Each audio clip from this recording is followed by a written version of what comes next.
What kind of reactions is the movie getting? Thus far, a very good reaction, because even the most skeptic individuals had to admit that this is a balanced report on Darwin. It's presenting things honestly, professionally, and leaving it to the people to decide. It's not forcing ideas down their throats. It's actually quite a balanced movie. It is. And your website is very simple, creation.com. Yes. And people can order it. By all means, yes. And within a month's time, it's going to also be available as Blu-ray. In Blu-ray. And it was shot in HD. Yes. Well, it looks terrific. I want to, we've covered a lot of territory in the last 3 interviews you and I have done. So instead of going over old territory, I want to move into some new territory. It's become very popular here in the last few years for there to be high-profile presentations by and discussions with and a lot of FaceTime on television given to atheists. I'm thinking about Dawkins, I'm thinking about Christopher Hitchens, and I'm thinking even about, it was a novel, it's fiction, but The Da Vinci Code. It's kind of common currency these days, and in fact it's kind of trendy to be, or to claim to be, atheistic. How do you, say I'm an atheist right now, and I'm sitting here and I'm arguing the case for unfaith, and I'm saying God doesn't exist. And I'm not looking for a battle here, but as a scientist, as a geologist, as somebody who has dug into the history of the planet, what's your approach to the atheistic perspective? Well, for a long time it has been trying to produce evidence for the contrary, for the opposite view. But I understood that this is almost counterproductive. When you debate an atheist, you not debate evidence, you debate paradigm, worldview. Of course, it's a very easy way to dismantle atheistic thinking by saying, okay, you say that there is no God, therefore the thoughts that you produced are not based on absolutes, but just chemical reactions, which are totally relative in terms of the byproduct, which is the thought. Therefore, that particular thought that there is no God is not absolute. So it doesn't stand scrutiny. Unless you accept absolutes, there's no real discussion about God. Then, of course, there's the other side, which is still on the logical side of the argument. Okay, if you claim that nothing organized itself into everything, I'm paraphrasing G.K. Chesterton here, tell me, where did nothing take the rules from in order to organize?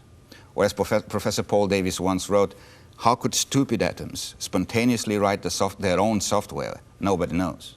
But the first atom that came into existence had to follow some rules, which unless he wrote it, or it wrote it, where did they come from? Nothing produces no rules. And there's no natural product or process that can produce rules. They just follow rules. But isn't the fallback, well, it's just a matter of time. You need to have millions, billions, hundreds of billions of years, and through some kind of random selection process, you know, the order will evolve out of disorder. There's nothing random in the way the electrons spin around a nucleus, right? I mean, randomness is on the grand scale apparent in some cases, but you're talking about the very matrix of matter. Without a very stable rule, without the 4 known forces that control the universe, the weak and strong force which actually work inside the nucleus, electromagnetic force and gravity, you wouldn't have anything happening, including randomness. So the problem is not what the random processes do, it is the product on which selection basically acts. That is already very regular, very well put together. It follows a logic. And that's where you actually, the time dimension is irrelevant in this thing. Because it doesn't matter when it started, it had to start with rules. You see, energy turns into matter, and matter turns into energy. But what controls that is information, is the very rule that controls such a process. And that information cannot come from matter or energy. Matter stores information, but it doesn't produce it. It reproduces information, but it doesn't produce it. Information comes from an intelligence. That is a fact, and you can't avoid it. But going back to your question, when we are debating or having an argument or trying to convince atheists, the first thing we need to avoid is to have them switch onto a defensive mode. If they feel attacked, then they will just try to find weakness in your arguments and go for that, never hearing your real arguments. If you start on a different tone and approach, saying, okay, listen, I totally understand your point of view. I know it's based on a lot of logical connections, but how about a different approach? You right away say, okay, so what's that? And you present it. In my case, whenever I speak in academic environments, the reaction I get at the end is the following. I don't believe a word of what you said, but it made sense. So basically, as a sort of evangelist, I've done my work. Now they know. They have no excuse. But they will say, I still prefer to go by my own choice, which is a paradigm without God. But now you cannot say that a paradigm with God is illogical because you heard it. So that's what we actually have to do rather than crush them with our evidence. So this is all about presupposition. Show them that their knowledge is based on some assumptions that they start with, just as much as ours are based on assumptions. You cannot build anything without assumptions. So it all boils down to which one you choose. If you choose an atheistic worldview, that's fine. I know of a Polish atheist, by the way, who once said, when he was cornered, you know what, God wanted me to be an atheist. So he washed his hands.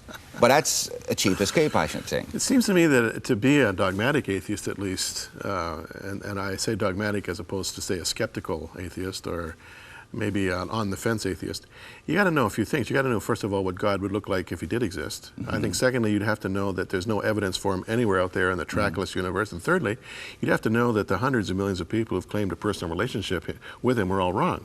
I mean, and it seems that at some point they kind of have to back off to a sort of agnosticism. But I'm not sure that the agnostic perspective is any more defensible than the atheistic. No, not really. But you know, you pointed something very interesting. You have to accuse people of if they believe in God. Well, here's a classical case. Richard Dawkins says the God delusion. If you check the definition of delusion, which is a medical term, a psychiatric term, it is holding a view against evidence unless it's an article of faith. If it is an article of faith, it cannot be considered a delusion. That's what the definition says. Yet Dawkins entitles his book the God Delusion. So in other words, he is accusing the vast majority of people on earth to being deluded. And since delusion is a frequent element in schizophrenia, he's saying that if you believe in God, you're schizophrenic. Now normally you should sue such a person, given the facts. I mean, here's an Oxford scholar. He knows what that definition means. You cannot use deluded if you believe in God, unless you distort totally the definition.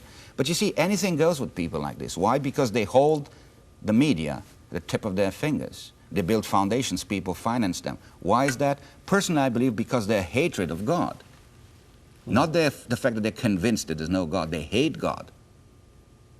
So, I have been looking into some of these guys who are what I call the Holy Trinity of anti-Christianity.